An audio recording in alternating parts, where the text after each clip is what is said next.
Welcome two माय new blog. और आज मैं आ चुका हूँ एक गांव है जिसका कुछ व्यू दिखाएंगे और किस कारण से आए हैं वो भी आज इस वीडियो में देखने को मिलेगा। चलिए आप लोग को दिखाते हैं। उसी गांव का ये मंदिर है और ये शंकर भगवान का मंदिर है। और आगे देख सकते हैं हमारे दीपक भैया ऊपर है और ये मंदिर का नज़ारा है कुछ बाहर से, इसका कुछ व्यू है। और ये देखिए ये मेन गेट है और चलते हैं अंदर और दिखाते हैं अंदर का व्यू। कुछ अंदर आते ही देखिए यहाँ पे एक कुआं है जो बहुत प्राचीन है। और ये देखिए जल जीवन हरियाली के थ्रू इस कुआं को और बेहतर बनाया गया है। और यहाँ पे देखिए किस प्रकार फूल पत्ती लगाया गया है। तो चलिए और आगे मंदिर को दिखाते हैं। यहाँ पे देखिए अखियां चो डिग दे हंजू खुशियां दे तेरी बन जाना अज तू सजना वे। अखियां चो डिग दे हंजू खुशियां दे तेरी बन जाना अज तू सजना वे। खुशियां दा चढ़िया अज वेला वे, सारिया ने नचना सारिया ने गाना वे। खुशियां दा चढ़िया अज वेला वे, सारिया ने नचना सारिया ने गाना वे।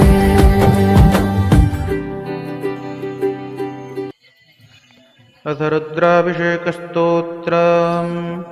ॐ नमो भवाय शरवाय रुद्राय वरदाय च पशूनां पतये नित्यम् उग्राय च कपर्दिने महादेवाय भीमाय त्र्यम्बकाय शिवाय च ईशानाय मखघ्नाय नमस्ते मखघातिने कुमारगुरुवे नित्यं नीलग्रीवाय वेदसे विलोहिताय धूम्राय व्याधिने न पराजिते नित्यं नीलशिखण्डाय शूलिने दिव्यचक्षुषे हन्त्रे गोप्त्रे त्रिनेत्राय व्याधाय च सुरेतसे अचिन्त्यायाम्बिका भर्त्रे सर्वदेवस्तुताय च वृषभध्वजाय मुण्डाय जटिने ब्रह्मचारिणे तप्तमानाय सलिले ब्रह्मण्यायाजिताय च विश्वात्मने विश्वसृजे विश्वमावृत्य तिष्ठते नमो नमस्ते सत्याय भूतानां प्रभवे नमः। पंचवक्त्राय शरवाय शंकराय शिवाय च नमोस्तु वाचस्पतये प्रजानां पतये नमः। नमो विश्वस्य पतये महतां पतये नमः। नमः सहस्रशीर्षाय सहस्रभुजमन्यवे सहस्रनेत्रे पादाय नमः सांख्याय कर्मणे नमो हिरण्यवर्णाय हिरण्यकवचाय च भुक्तानुकम्पिने नित्यं सिद्ध्यतां नो वरः प्रभो। एवं स्तुत्वा महादेवं वासुदेवाः सहार्जुनः प्रसादयामास भवं तदा शस्त्रोपलब्धये। ॐ तस्य शिवार्पणम्।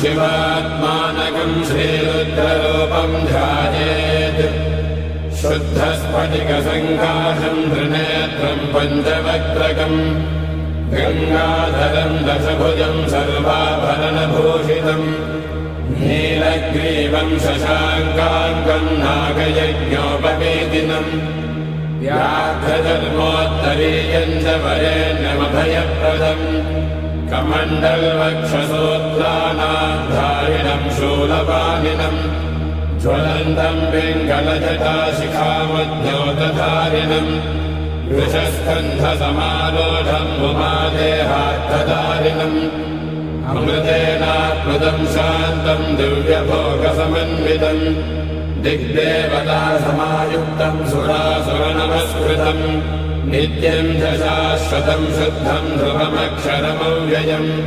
सर्वव्यापिनमीशानं रुद्रं वै विश्वरूपिणम् एवं ध्यात्वा द्विजः सम्यक् ततो यजनमारभेत्। अथातो रुद्रस्नानार्चनाभिषेकविधिं व्याख्यास्यामः।